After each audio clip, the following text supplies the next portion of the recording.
This is Catherine Venice on June the 21st, 2020. A wake-up call, Trump's authoritarian takeover. Dear Ward 2, I need you to understand a crucial message. Firstly, Trump is implementing an authoritarian takeover right now, and the November election will not save us. Secondly, whatever you've been doing up until now is clearly not enough. If it were, we wouldn't be in this increasingly diabolic situation. Each one of us needs to radically step up our actions now to save our democracy. If you think that voting for Joe and contributing to his campaign is going to cut it, I'm sorry to say, but you're simply not paying attention, and that is inexcusable. Thirdly, stop looking to Trump's cult members in the Senate to do anything. Cult members, by definition, do not take remedial action. Stop looking to someone else to act, and instead act yourself. Each and every one of us must show initiative and courage, in other words, leadership, in one way or another. Our democracy and the Constitution depend upon this and nothing less. The next few months up to November are critical. We have to act now. If we wait until November, it will probably be too late. Here is what will happen if we don't all take action now. Trump will steal the election. There is nothing in the Constitution to save us. Congress will not act. The Supreme Court will not act, in spite of last week's wonderful outcome on the LGBTQ equality. The military cannot act. Trump will hold his own inauguration. Bill Barr can and will invoke emergency powers, and protesters will be tear-gassed and worse again. By that stage, Trump's and Barr's authoritarian takeover will be complete, and it will be too late to do anything then. Groups like Indivisible and Stand Up Republic must act now, not wait until after Trump steals the election. But we cannot leave it to these groups to act for us. All of us must act now and protest now, loudly and repeatedly, against Trump's authoritarian takeover. Business leaders, academic leaders, community leaders, and other leaders across society must group together and put out repeated, clear statements now, not after the election. What too few people have noticed in 4 years is that Trump is always several steps ahead of us. It is precisely because we always wait and react to Trump that he remains ahead. If we wait for Trump to take the initiative again and steal the election, it will be too late again. This pattern has been clear for us all to see now for 4 years. That we still choose to remain behind Trump is inexcusable and makes us the buffoons, not Trump. Our staggering arrogance, our childish inertia, and our utter foolishness is costing us, and our democracy, dearly. Yes, I am fully aware of how utterly surreal and ridiculous these words sound, Trump's authoritarian takeover, but that is only because none of us have previously experienced such a monumental and frightening transition. And so human tendency in such a context is to reject the clear reality rather than acknowledge the relentlessly accumulating hard evidence in front of our very eyes. Now is not the time to choose the ostrich strategy. Let's leave hiding under the bed to the children. Now is the time to have the guts to engage your intellectual discipline. Please remember that just because you do not want something to be true does not make it untrue. Please also realise that if your thinking goes along the lines of, well, gosh, golly, I just can't see this happening, I just can't imagine this happening, so I won't believe it until I actually see it, until it actually happens. That merely highlights that your capacity to imagine is deficient, and that you are grossly irresponsible because waiting for disaster to happen and then reacting is the core enabling dynamic to the tragedy before us right now. I'm sorry to have to be so blunt. I might be wrong, hopefully, but even if there is just a 30% chance that I might be right, we still need to act now. My guess, by the way, is that this scenario is in fact something more like a 90% likelihood. So allow me to assemble a picture for you, piece by piece. It is not much more than a relatively brief outline because there is just far too much happening, far too quickly for me to provide a comprehensive picture. But this should be enough to give you a good sense of where we are right now, at a stage where our democracy is in grave danger. Part 1. Introduction. Let me introduce you to Sarah Kendzior, scholar and one of the most recognised experts on authoritarianism and Trump. She is author of the best-selling books The View from Flyover Country and Hiding in Plain Sight, The Invention of Donald Trump and the Erosion of America. She's also the co-host of Gaslit Nation, a weekly podcast which covers corruption in the Trump administration and the rise of authoritarianism around the world. Her Twitter account is @SarahKendzior, Kendzior, which is an absolute must-follow. Here is an excerpt from Sarah's book, Hiding in Plain Sight. Once an autocrat gets into office, it is very hard to get them out. They will disregard term limits. They will purge the agencies that enforce accountability. They will rewrite the law so that they are no longer breaking it. They will eliminate any structural protections you had before the majority realizes the extent of the damage. Another of the highest regarded experts on authoritarianism is Prof Ruth Ben-Ghiat at NYU. Her Twitter handle, by the way, is at Ruth Ben-Ghiat, and she is also an absolute must-follow. In a tweet on June the 17th this year, she wrote, "As I have been saying since 2016, authoritarians always tell you who they are and what they are going to do. We just don't want to hear it until it is often too late." Part 2. Why the election will not save us from Trump. Trump will not accept electoral defeat. The election in November will not save us. Stop for a few moments to realise and absorb this. As I wrote in my June the 10th article episode on the subject of how DC Attorney General Karl Racine's corruption of our local democracy helps Trump's authoritarian takeover, Trump, at every single stage, has kept several steps ahead of us. We must assume that, yet again, he is still several steps ahead of us. Why assume otherwise? He has done so with one simple strategy, by skillfully welding the power of shock. He has repeatedly shocked us and thereby determined the rules of the game. What do you think he will do in November? Obviously, he will shock us yet again.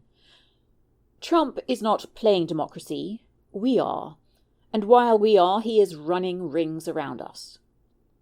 Before I quote the experts, let me share an insight which I mentioned in my June 10 episode article, which is that there is an unmistakable parallel, albeit on a vastly different scale, between authoritarianism and domestic violence. As someone who knows a lot about the pattern of domestic violence, I can tell you this. Domestic violence, like authoritarianism, is motivated by a desire for power and control. Experts highlight that statistically, when the abuser thinks he's about to lose control, i.e. when the victim attempts to escape or is about to, that is by far the most dangerous time for the victim, because that is when the abuser exponentially escalates his power grab, i.e. violence. It is clear to me that this is the stage we are at now with Trump and his authoritarian takeover. Trump, Barr, Brennan and Dowd and the others will dramatically escalate their actions in the coming few months, well before the November election. Know that we ain't seen nothing yet from Trump et al. Compared to what we are about to witness. Firstly, it seems pretty clear that Trump will steal the election, and it will be fairly easy for him to do so. He has repeatedly told us that he will disregard the 2-term limit. He has also repeatedly telegraphed that he will use his fantasy theory of mail-in ballot fraud to claim that the election was rigged. And this has been well flagged in the media, such as this op-ed by the authoritarian scholar Professor Brian Klaas in mid-May called "We Need to Prepare for the Possibility of Trump Rejecting Election Results."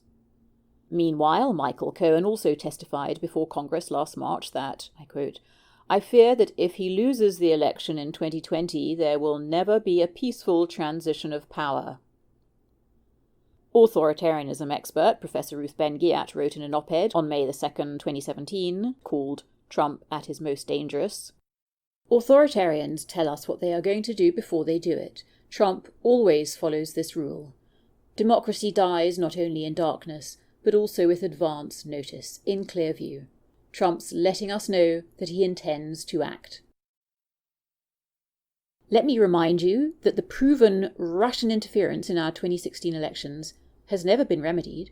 Indeed, that was probably the dry run for 2020. There has been plenty of coverage and investigative reporting, of course, on the issue of appalling low security standards of voting machines, an issue so notorious that even John Oliver has covered this issue. So I will just point listeners to a useful update from December 11th of last year by lawyer and election integrity advocate Jennifer Cohen in the New York Review of Books called "How New Voting Machines Could Hack Our Democracy." I really strongly recommend this article. Jenny is another must-follow expert, by the way, whose Twitter handle is @JennyCohen1, and Cohen is spelt C-O-H-N. Jenny is spelt with a Y on the end. Jenny explains that, I quote, The United States has a disturbing habit of investing in unvetted, new touchscreen voting machines that later prove disastrous. Ballot marking devices, or BMDs, can be hacked without detection in a manual recount or audit. Most leading election security experts instead recommend hand-marked paper ballots as a primary voting system. These experts include Professor Rich DeMillo of Georgia Tech, Professor Andrew Apple of Princeton University, Professor Philip Stark at Berkeley, Professor Duncan Buell of the University of South Carolina, Professor Alex Haldeman of the University of Michigan, and Harry Hursty, who is considered one of the world's foremost experts on the topic of electronic voting security, and is famously known for his successful attempt to demonstrate how the Diebold election system's voting machines can be hacked. These scholars have cautioned against acquiring these new ballot marking machines for universal use, but election officials in at least 250 jurisdictions across the country have ignored their advice. Recent tweets of Jenny's are as follows. June the 12th.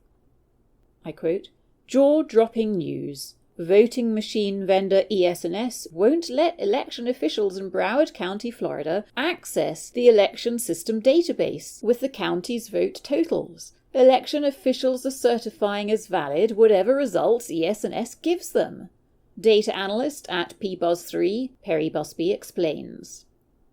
I strongly recommend listeners review this article by Perry Busby called "Election Data Sits in a Database, County Election Office is Denied Access," and that article is on June the 11th, 2020, appearing in the West Side Gazette.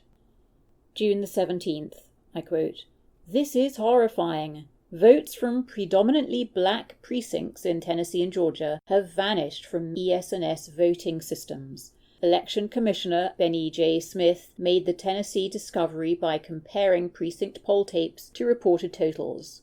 The GOP is trying to strong-arm Democrats in Memphis into buying a risky new voting system from ES&S, the same vendor that serviced the voting systems in Memphis and Georgia, where votes from predominantly black precincts disappeared in 2015 and 2018. It was Benny Smith who made this alarming discovery in Memphis by photographing precinct poll tapes and comparing them to reported electronic totals. The two should match but did not. Votes had simply vanished. The county's Republican election administrator, who was previously investigated by the FBI, abruptly retired very soon after Smith's discovery. June 17th. In a series of tweets, Cohn explains the story of corruption and election fraud involving Karl Rove and the conviction of Don Siegelman, which has been called, I quote, "the most notorious political prosecution in American history." More than 100 former Democrat and Republican attorneys general said that his prosecution was unjust, marred by prosecutorial misconduct, and petitioned the Supreme Court to review the case. Jenny explains that, I quote, "ES&S is also the vendor that supposedly trained the ballot security experts who worked for Don Siegelman's opponent in the 2002 race Siegelman supposedly lost after 6,000 votes were mysteriously subtracted from Siegelman's vote total, and Rove's client seized the paper ballots." And on noting that Karl Rove has just joined Trump's campaign efforts, she warned that, I quote, "We can expect similar dirty tactics this November because Trump has summoned Karl Rove to help him win re-election." So there are many signs clearly pointing towards Trump stealing the election and refusing to leave the White House. But what happens then? That is the question that Amherst law professor Lawrence Douglas has studied.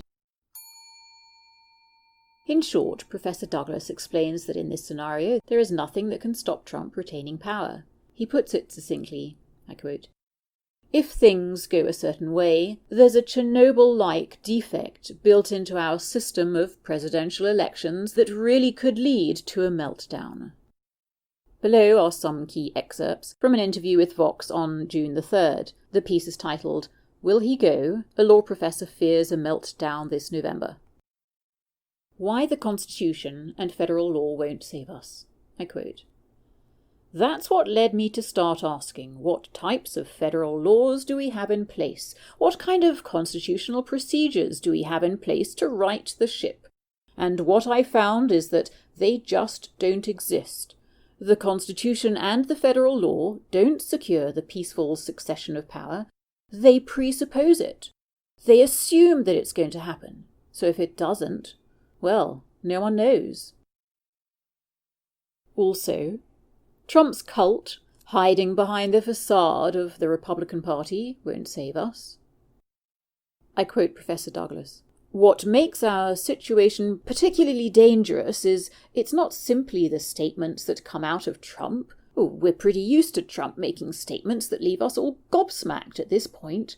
What worries me is that if there are going to be any guardrails protecting us from his attacks on the electoral process, it would have to come from the Republican Party. And we've seen that the Republican lawmakers simply are not prepared to hold this guy to account. We saw that in the impeachment proceeding. It's a pretty disturbing erosion of democratic norms. Also, why Congress won't save us. I quote Professor Douglas. It's not inconceivable that you have states that submit competing electoral certificates. It's the governor who is responsible under federal law to send the electoral certificate of the state to Congress. But that is not to say that the state legislature is barred from sending its own certificate to Congress. You might say, well, then isn't the governor's certificate the proper certificate? And the answer is that it's up to Congress to make that determination. And if one house accepts the governor's certificate and the other accepts the legislature's certificate, then we're in a stalemate. And if that happens and you have a split Congress between the Senate Republicans and the House Democrats, there is basically no way to resolve the dispute. Also, why the Supreme Court won't save us. I quote Professor Douglas. It's very misleading to think that it was the Supreme Court that settled the 2000 election. It really wasn't the Supreme Court in the decision Bush versus Gore that ended things. It was Al Gore. Al Gore, for the good of the country, decided to accept the Supreme Court's ruling. I'd say it's impossible to imagine Trump doing anything like that. Besides, if it did intervene, I'm not sure that Congress would abide by a court ruling, because so many experts say the court really doesn't have jurisdiction to resolve an electoral dispute once it hits Congress. And the experts he cites, by the way, are Professor Richard Hassan's book, The Voting Wars from Florida 2000 to the Next Election Meltdown, and Professor Edward Foley's book, Ballot Battles, The History of Disputed Elections in the United States. Also, the Electoral College is part of the problem. I quote Professor Douglas. If Trump loses the popular vote, as he did in 2016, I can't imagine him losing that decisively in the Electoral College. Also, our norms are entirely unenforceable. I quote Professor Douglas again. The constitutional system really assumes that political actors have absorbed the norms that make the system work. But if you have a president who ignores those norms, if you have a party that ignores those norms, that continues to facilitate the rejection of those norms, and if you have a fractured media universe that rewards the president for rejecting those norms, then we're in a very dangerous situation.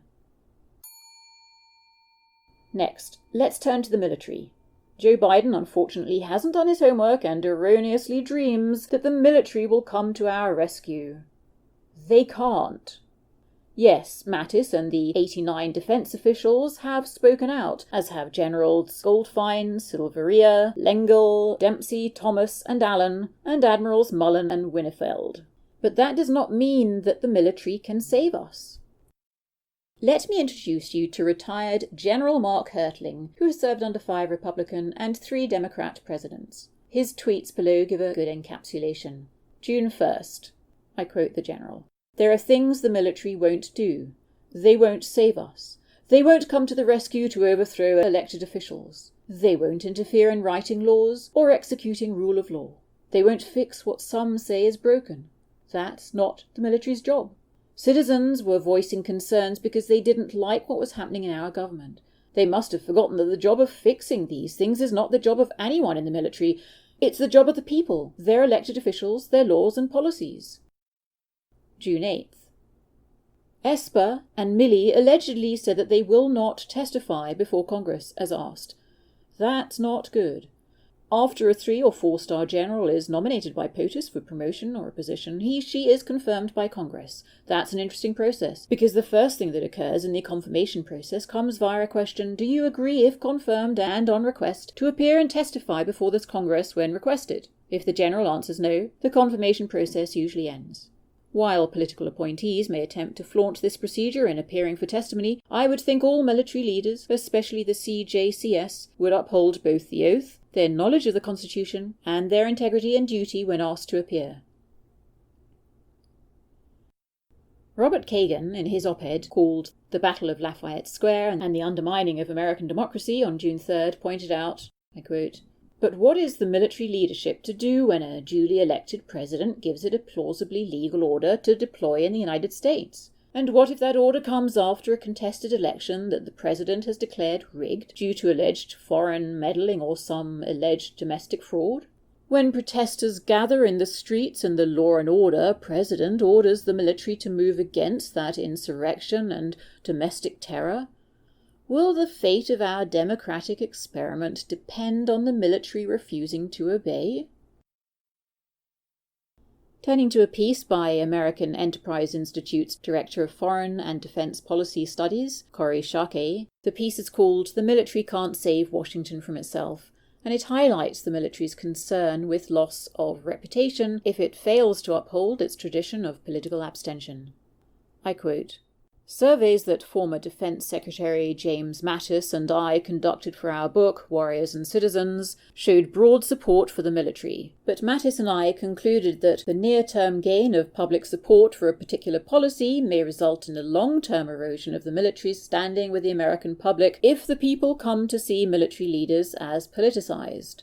Recent research by Peter Fever and Jim Golby bears that out. Associating the military with controversial policies rarely changes public attitudes about specific policies, but it significantly reduces support for the military as an institution. Until Americans get back to thinking of the military and veterans as fellow citizens rather than saviors or comic book heroes, the politicization will continue."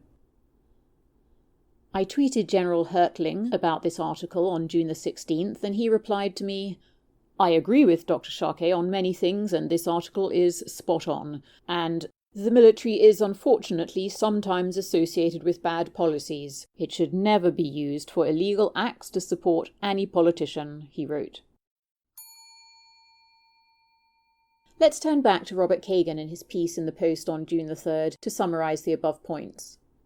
I quote, "Dictators rule by controlling the power ministries, the domestic police and intelligence services, foreign intelligence services, and armed forces.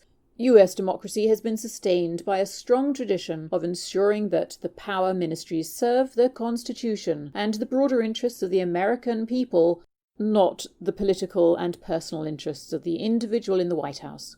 This has been a tradition, however, not an ironclad guarantee. Nothing about the system prevents presidents from skirting or ignoring these traditions. The only thing preventing their use to undermine democracy is the refusal of the cabinet, Congress, the courts, and the military to let a president abuse his power in this way.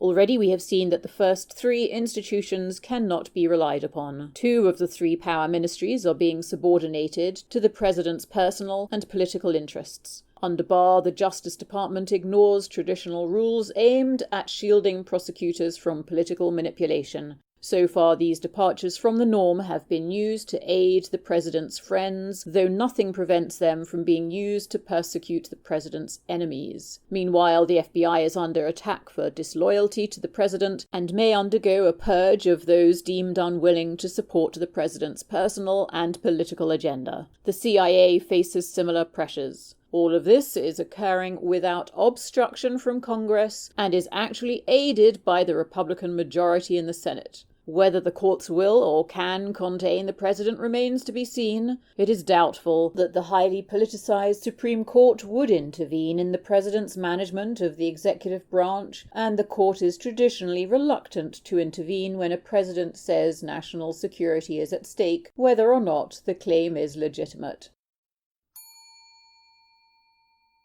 In my June 10th commentary on DC Attorney General Racine's corruption of democracy with his involvement in the Ward 2 council elections, and how this helps Trump's authoritarian takeover, which you can find on YouTube by searching Catherine Venice for DC Council, and on my website catherineward2.com under the letters page, I highlighted another red flag. I quote, "Bill Barr carefully choreographed that assault on peaceful protesters and the Constitution on June 1st. At 6:08 p.m. he walked the barricade and went to the command center." I also wrote, As NYU law professor Ryan Goodman and University of Texas law professor Steve Vladeck point out, if Trump were to invoke emergency powers and deploy the US military in the name of quelling so-called civil disturbances, the cabinet member who would have lead responsibility for those military operations would not be the Secretary of Defense. It would be the Attorney General. That's according to internal government policies that long predate the Trump administration. I also wrote, Trump's former personal lawyer, John Dowd, escalated the authoritarian positioning in his response to Mattis's rebuke of Trump by using intensely loaded, carefully calibrated authoritarian rhetoric, describing the peaceful protesters outside the White House on June the 1st as terrorists. In January 2019, Elizabeth Goitein at NYU Law's Brennan Center wrote a compelling piece called The Alarming Scope of the President's Emergency Powers, which I very strongly recommend, and this details the extraordinary scope of emergency powers that Trump has. I quote from her article. In the past several decades, Congress has provided what the Constitution did not: emergency powers that have the potential for creating emergencies rather than ending them. Presidents have built on those powers with their own secret directives. What has prevented the wholesale abuse of these authorities until now is a baseline commitment to liberal democracy on the part of past presidents. Under a president who doesn't share that commitment, what might we see? The moment the president declares a national emergency, a decision that is entirely within his discretion, he is able to set aside many of the legal limits on his authority. From seizing control of the internet to declaring martial law, President Trump may legally do all kinds of extraordinary things. For instance, the president can, with a flick of his pen, activate laws allowing him to shut down many kinds of electronic communications inside the United States, or freeze Americans' bank accounts. The president could seize control of US internet traffic, impeding access to certain websites and ensuring that internet searches return pro-Trump content as the top results. Trump could exert control over computer systems such as states' voter databases and physical devices such as Amazon's Echo speakers that are connected to the internet. Even with less comprehensive interventions, he could do a great deal to disrupt political discourse and hinder effective, organized political opposition. The National Emergencies Act doesn't require that the powers invoked relate to the nature of the emergency. The president has access to emergency powers contained in 123 statutory provisions. Other powers are available even without a declaration of emergency, including laws that allow the president to deploy troops inside the country to subdue domestic unrest. These laws vary dramatically in content and scope. Although such measures can offer needed flexibility at crucial moments, they are subject to misuse. Presidents have explored the outer limits of their constitutional emergency authority in a series of directives known as Presidential Emergency Action Documents, or PEADs. PEADs, which originated as part of the Eisenhower administration's plans to ensure continuity of government in the wake of a Soviet nuclear attack, are draft executive orders, proclamations, and messages to Congress that are prepared in advance of anticipated emergencies. PEADs are closely guarded within the government. None has ever been publicly released or leaked, but their contents have occasionally been described in public sources, including FBI memorandums that were obtained through the Freedom of Information Act, as well as agency manuals and court records. According to these sources, PEADs drafted from the 1950s through to the 1970s would authorize not only martial law, but also the suspension of habeas corpus by the executive branch, the revocation of Americans' passports, and the roundup and detention of subversives identified in an FBI security index that contained more than 10,000 names.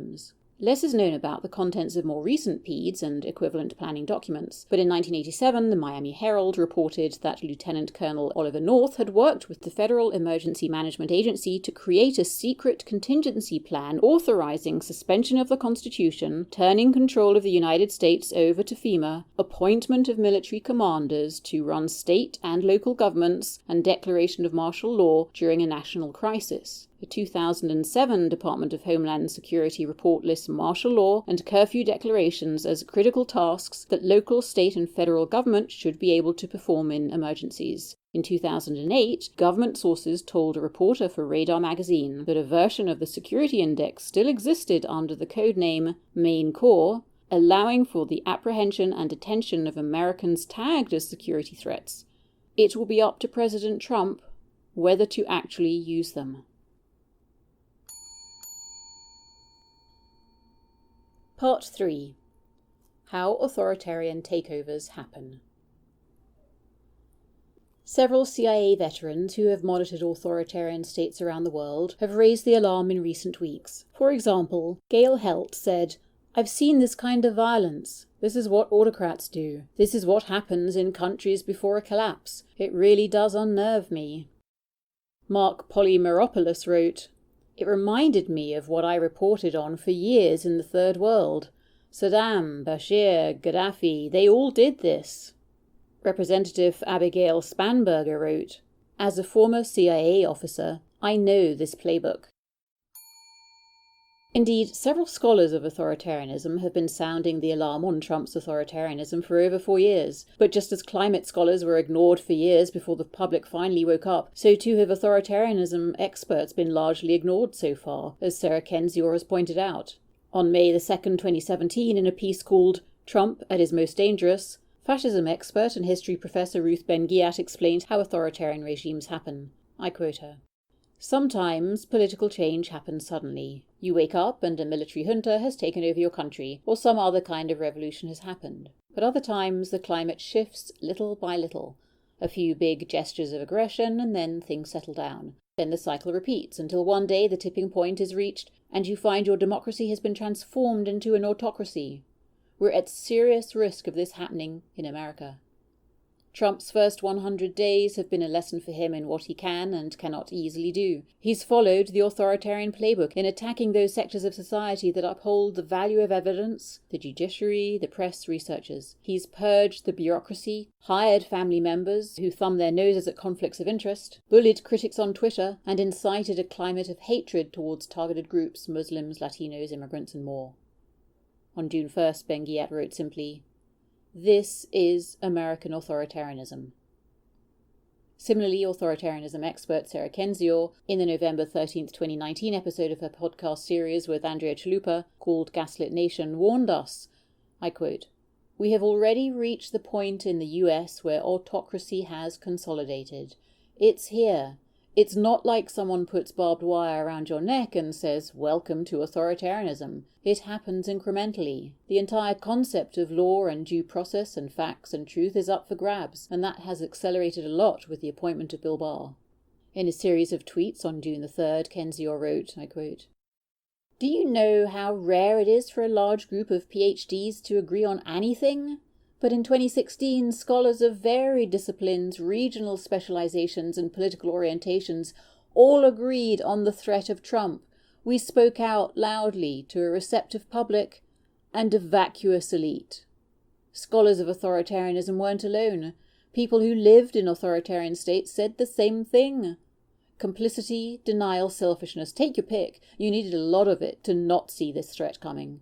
Why they refuse to do so is a serious question. Academics should study the good Germans dominating our media and political institutions. They continue to inflict great harm.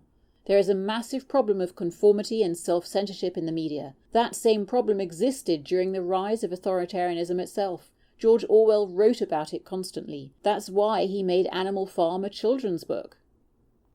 There are 2 absolutely essential podcast episodes to listen to. The first of which is Sarah Kendzior and Andrea Chalupa's June 3rd episode called Reichstag Fire of their podcast series Gaslit Nation. The web link is www.patreon.com/posts/Reichstag-fire-3783-7568. The second is a follow-on to this episode with an interview featuring Professor Ben-Ghiat called Is This Trump's Reichstag Fire Moment? Professor Ben-Ghiat reminds us that, I quote, "In the early days, people frequently described Hitler and Mussolini as buffoons, just as we all did with Trump. She also reminded us that the New York Times in the 1920s underestimated Hitler. And like Trump, Hitler and Mussolini, I quote, knew how to manipulate people to get them to accept their own vision of reality."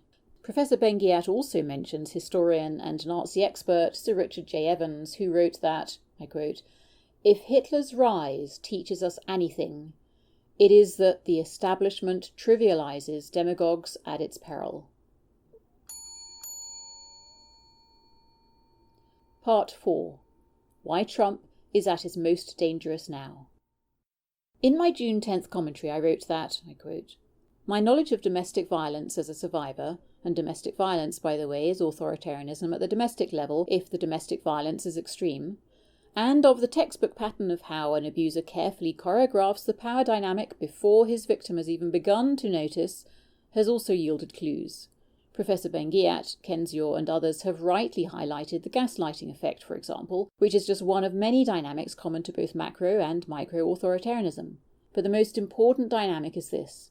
As domestic violence experts tell us, the most dangerous stage by far for the victim is when she attempts to leave. That is when the abuser, aware that he is in danger of losing control, exponentially escalates his violence and abuse. And domestic violence, by the way, is anchored in an animalistic desire for power, control, and domination over the prey. That is the stage where we are at now with Trump, Barr, Dowd, and all the other enablers. It is desperately important for us all to wake up, which most people have still refused to do. Indeed, in her op-ed, Trump at his most dangerous, Professor Ben-Ghiat wrote, I quote, "Authoritarians are most dangerous at such moments when they feel vulnerable." Trump's and Barr's dramatic and rapid escalation since at least March is absolutely unmistakable. The pieces of the puzzle are now amply sufficient to show their clear steps of authoritarian takeover. Consider the following escalation. Let's start with the protests. We can all remember just enough of our past history lessons in high school on the 1930s in Europe to recognise the clear markers of this landscape. As I wrote in my June 10th commentary, think of the nameless, beyond accountability federal security agents on the streets of DC last week. Think of the white supremacists with their revolting guns. Think of the staggering number of assaults by police and arrests of reporters while doing their jobs and covering these protests. Think of Trump's former personal lawyer, John Dowd, escalating the authoritarian positioning by using intensely loaded, carefully calibrated authoritarian rhetoric, describing the peaceful protesters outside the White House on June the 1st as terrorists. On June 3rd, Kendzior wrote, I quote, "The Trump admin has made Antifa into a mythical entity used as a scapegoat to persecute activists. Barr's designation of Antifa as so-called terrorists will be used as a pretext to round up anyone they want. This tactic is common in autocracies." Wall Street Journal columnist Ben Zimmer, referencing history professor Mark Bray's work, wrote, I quote, that the term Antifa was first used in Germany in the 1930s for a military movement opposing the Nazi regime, and Antifa committees emerged towards the end of World War II with a revolutionary socialist bent.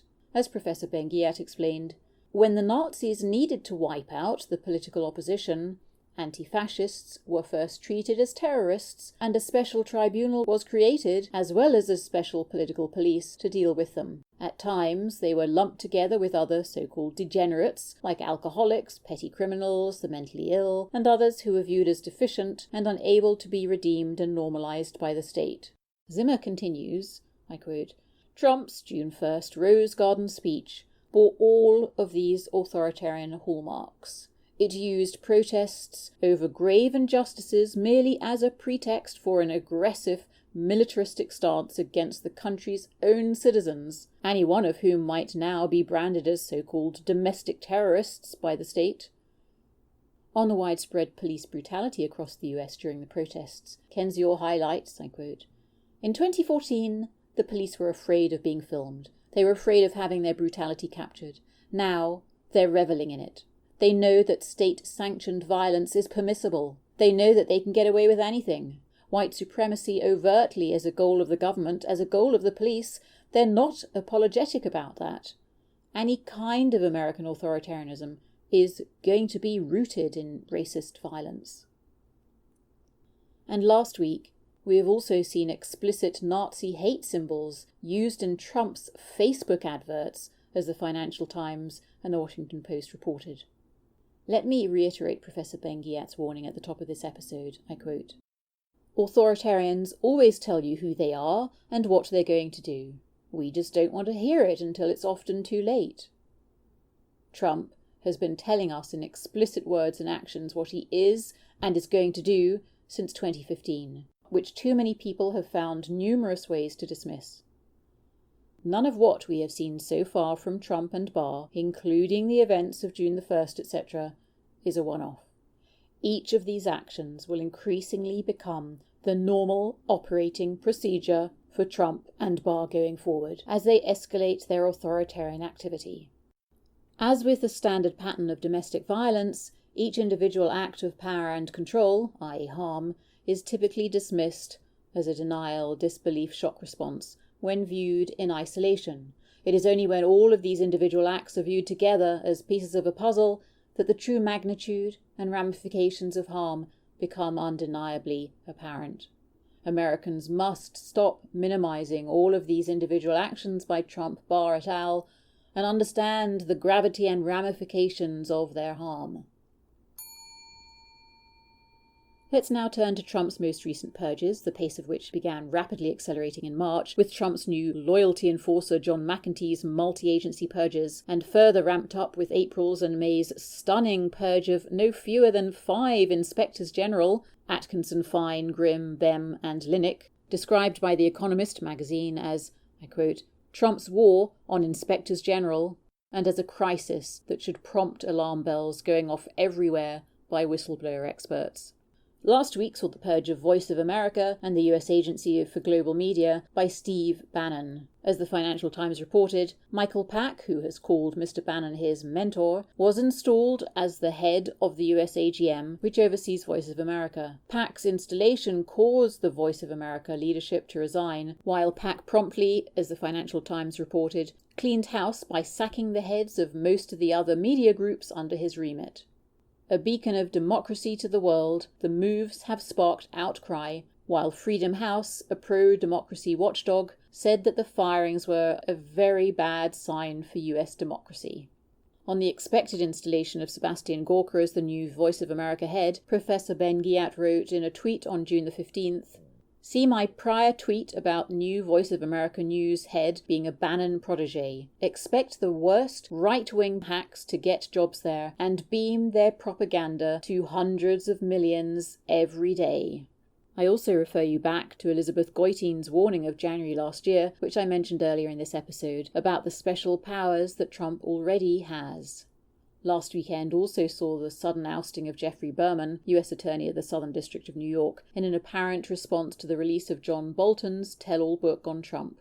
In her article on Mussolini of June 2018, titled "When Investigators Threatened His Power, He Declared Himself Dictator," Professor Ben-Ghiat wrote, I quote, "He threatened the press, joked about ruling for life, and bullied everyone, including the allies who helped him get into office, while enjoying a cult following among his base. When a special judicial investigation threatened to reveal his financial corruption and complicity in criminal acts, he did not hesitate to destroy the democracy he led to remain in power."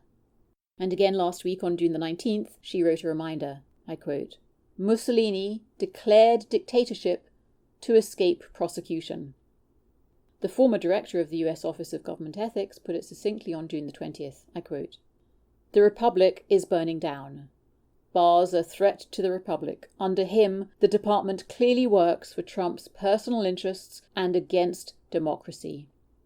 Comments on June the 20th by lawyer and Professor Seth Abramson, who has long documented the links between Trump and Russia, including his previous books Proof of Collusion, Proof of Conspiracy, and his latest book Proof of Corruption, are also worth consideration. I quote Professor Abramson, "Berman's Southern District of New York is investigating a man who says Barr is a co-conspirator with Trump and Giuliani in laundering foreign money for the 2020 election. The Southern District of New York has the power to cut a deal with this man. Now Barr is trying to fire Berman. There's a reason that Barr issued an edict forbidding every type of federal investigation that could uncover wrongdoing in the Trump re-election campaign, particularly campaign finance issues, and then opened his door to any evidence that Giuliani might offer him about Joe Biden. William Barr is a conspirator, alongside his longtime associate, Rudy Giuliani, in facilitating foreign aid to Trump's campaign. There's a reason for all of the actions he has taken. There's a reason he's lying about Bolton's accurate account. The evidence is overwhelming, and I've compiled it. Nearly all those who want to illegally aid Trump's campaign have cases Barr can move. Barr's fingers are in all the pies. Everyone involved in the money laundering, illegal solicitation of foreign election aid Trump's campaign has been involved in, has been clear that Barr is on the team and will play ball as to his piece in all of this. Now we know why he perjured himself under questioning by Kamala. Part 5. So what the hell do we do? In my June 10th commentary I said, I can't tell how much of our democracy is still intact. I can't tell if Trump has already demolished too much of it, leaving November's election standing on nothing more than quicksand. Perhaps already November's election is not much more than a flimsy souvenir of what we might already have lost. I do, however, know that we have already lost much more of our democracy than most people realise or want to acknowledge. I do know that people are still playing at democracy when in fact we are in an entirely different landscape altogether, one where what we thought was an unshakable, eternal edifice of stone, our democracy, is in fact far more whimsical and ephemeral than any of us had possibly imagined in our worst nightmares. I do also recognise the same trait at work here as with domestic violence. It is a process of stealth, carefully choreographed step by step. By the time the victim notices, it's too late. This is what is happening with the public at large, at least here in DC. Obliviousness to the scale and depth of the danger already firmly entrenched around us. This is the stage where Democrats no longer have the excuse to merely point a finger at the wicked Republicans in disgust and think that the election in November will save us. This is the stage where in fact it is Democrats and all independent Republicans who are anti-Trump to stand up now, speak out repeatedly and protest. The Republican Party is nothing more than a cult, and it is idiotic to expect those inside the cult to correct their course. If those inside the Republican Party failed to leave the cult when the stakes were so much lower, they certainly will not do so now that the stakes are so much higher. Now is the time to save our democracy, and this effort falls to Democrats and independents who hold Republican values and want to protect the Constitution and save our democracy. I will once again share a couple of quotes with you by my compatriot Edmund Burke. The only thing necessary for the triumph of evil is for good persons to do nothing. And nobody made a greater mistake than they who did nothing because they could only do a little. I am building a platform of action here in Ward 2. I want to hear from all residents in Ward 2. Let us build a voice and save our democracy and protect the Constitution now. Let's not wait till November. It will be too late by then. On my website, catherineward2.com, you can also find my May 20th video, How Trump Presents an Extreme Danger to This Country, my May 31st statement about the Mayor, Trump and Black Lives Matter, my June 2nd statement, Trump must resign immediately, my June 4th statement, Dump Trump, Save Democracy, Save America, and my March GLAA submission on the need to more proactively protect LGBTQ rights, especially in the light of Trump's and Barr's unrelenting LGBTQ phobia. More content can be found at catherineward2.com/media and catherineward2.com/letters.